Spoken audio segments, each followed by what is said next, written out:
लव्य व्यवस्था अध्याय 26। लव्य व्यवस्था अध्याय 26। धर्म तथा अधर्म के फल।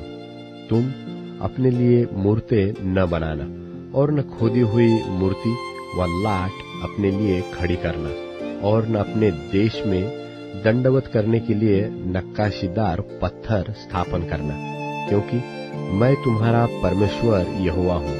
तुम मेरे विश्राम दिनों का पालन करना और मेरे पवित्र स्थान का भय मानना। मैं यहोवा हूँ।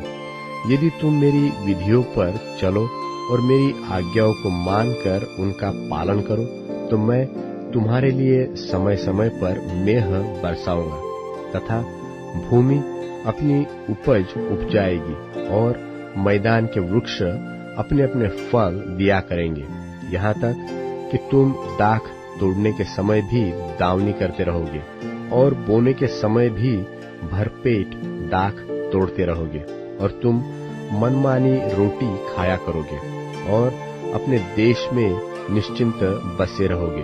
और मैं तुम्हारे देश में सुख चैन दूंगा और तुम सोओगे और तुम्हारा कोई डराने वाला न होगा। और मैं उस देश में दुष्ट जंतुओं को न रहने दूंगा और तलवार तुम्हारे देश में न चलेगी, और तुम अपने शत्रुओं को मार भगा दोगे और वे तुम्हारी तलवार से मारे जाएंगे। और तुम में से 5 मनुष्य 100 को और 100 मनुष्य 10,000 को खदेड़ेंगे, और तुम्हारे शत्रु तलवार से तुम्हारे आगे आगे मारे जाएंगे। और मैं तुम्हारी ओर कृपा दृष्टि रखूंगा और तुमको फलवंत करूंगा और बढ़ाऊंगा, और तुम्हारे संग अपनी वाचा को पूर्ण करूंगा, और तुम रखे हुए पुराने अनाज को खाओगे और नए के रहते भी पुराने को निकालोगे।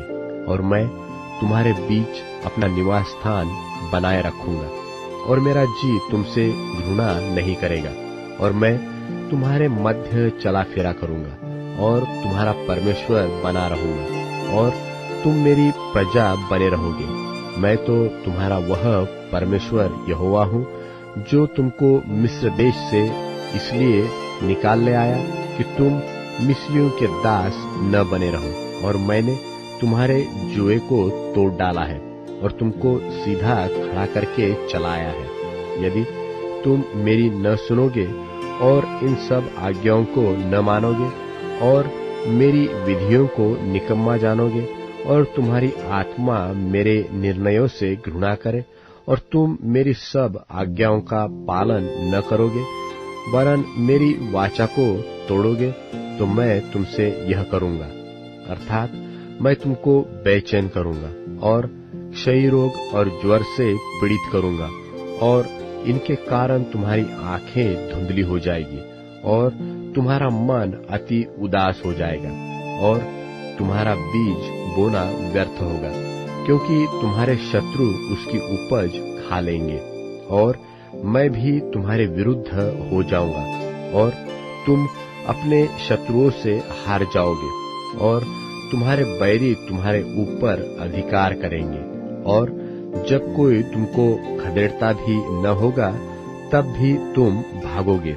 और यदि तुम इन बातों के उपरांत भी मेरी न सुनो, तो मैं तुम्हारे पापों के कारण तुम्हें 7 गुनी ताड़ना दूंगा, और मैं तुम्हारे बल का घमंड तोड़ डालूंगा, और तुम्हारे लिए आकाश को मानो लोहे का और भूमि को माने पीतल की बना दूंगा, और तुम्हारा बल अकारथ गवाया जाएगा, क्योंकि तुम्हारी भूमि अपनी उपज न उपजाएगी और मैदान के वृक्ष अपने फल न देंगे।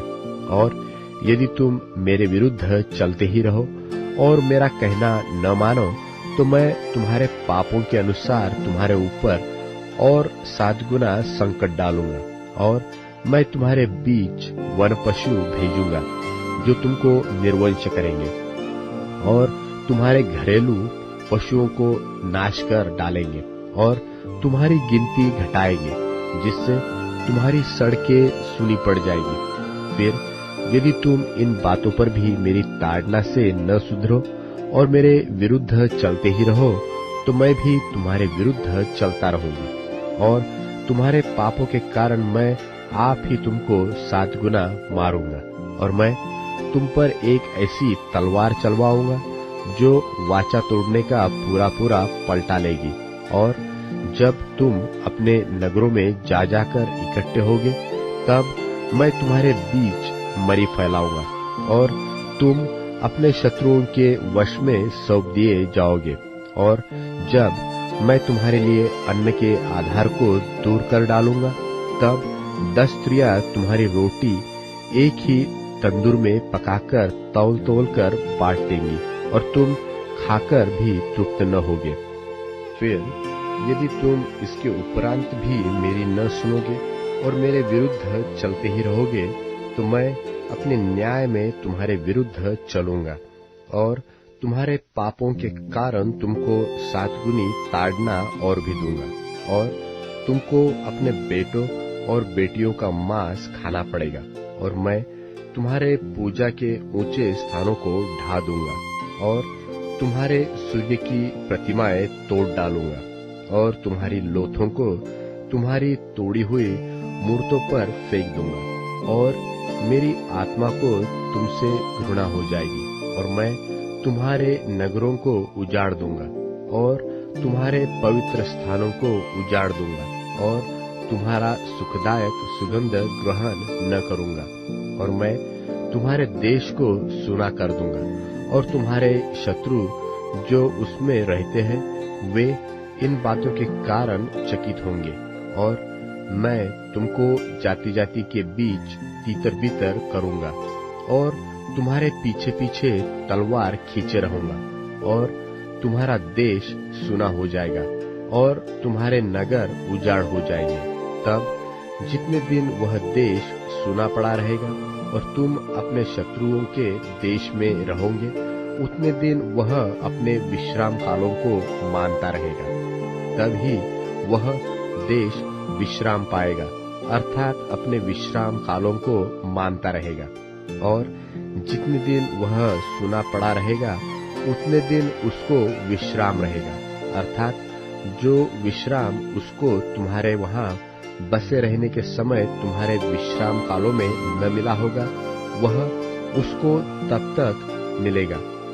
और तुम में से जो बचा रहेगा और अपने शत्रुओं के देश में होगा, उनके हृदय में मैं कायरता उपजाऊंगा, और वे पत्ते के खड़कने से भी भाग जाएंगे। और वे ऐसे भागेंगे जैसे कोई तलवार से भागे, और किसी के बिना पीछा किए भी वे गिर गिर पड़ेंगे। और जब कोई पीछा करने वाला न हो, तब भी मानो तलवार के भय से वे एक दूसरे से ठोकर खाकर गिरते जाएंगे। और तुमको अपने शत्रुओं के सामने ठहरने की कुछ शक्ति न होगी। तब तुम जाति जाति के बीच पहुंचकर नाश हो जाओगे, और तुम्हारे शत्रुओं की भूमि तुमको खा जाएगी। और तुम में से जो बचे रहेंगे, वे अपने शत्रुओं के देश में अपने अधर्म के कारण गल जाएंगे, और अपने पुरखाओं के अधर्म के कामों के कारण भी वे उन्हीं की नाई गल जाएंगे। तब वे अपने और अपने पितरों के अधर्म को मान लेंगे, अर्थात उस विश्वासघात को जो वे मेरा करेंगे, और यह भी मान लेंगे कि हम यहोवा के विरुद्ध चले थे।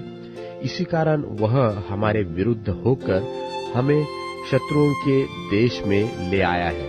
यदि उस समय उनका खतना रहित हृदय दब जाएगा और वे उस समय अपने अधर्म के दंड को अंगीकार करेंगे, तब जो वाचा मैंने याकूब के संग बांधी थी, उनको मैं स्मरण करूंगा, और जो वाचा मैंने इसहाक से और जो वाचा मैंने इब्राहिम से बांधी थी, उनको भी स्मरण करूंगा, और इस देश को भी मैं स्मरण करूंगा। और वह देश उनसे रहित होकर सुना पड़ा रहेगा, और उनके बिना सुना रहकर भी अपने विश्राम कालों को मानता रहेगा, और वे लोग अपने अधर्म के दंड को अंगीकार करेंगे। इसी कारण से कि उन्होंने मेरी आज्ञाओं का उल्लंघन किया था और उनकी आत्माओं को मेरी विधियों से घृणा थी। इतने पर भी जब वे अपने शत्रुओं के देश में होंगे तब मैं उनको इस प्रकार नहीं छोड़ूंगा और न उनसे ऐसी घृणा करूंगा कि उनका सर्वनाश कर डालूं और अपनी उस वाचा को तोड़ दूं जो मैंने उनसे बांधी है, क्योंकि मैं उनका परमेश्वर यहोवा हूँ। परंतु मैं उनके भलाई के लिए उनके पितरों से बांधी हुई वाचा को स्मरण करूंगा, जिन्हें मैं अन्य जातियों की आंखों के सामने मिस्र देश से निकालकर लाया, कि मैं उनका परमेश्वर ठहरूं। मैं यहोवा हूँ। जो विधि और नियम और व्यवस्था यहोवा ने अपनी ओर से इस्राएलियों के लिए सीनै पर्वत पर मूसा के द्वारा ठहराई थी, वे यही है।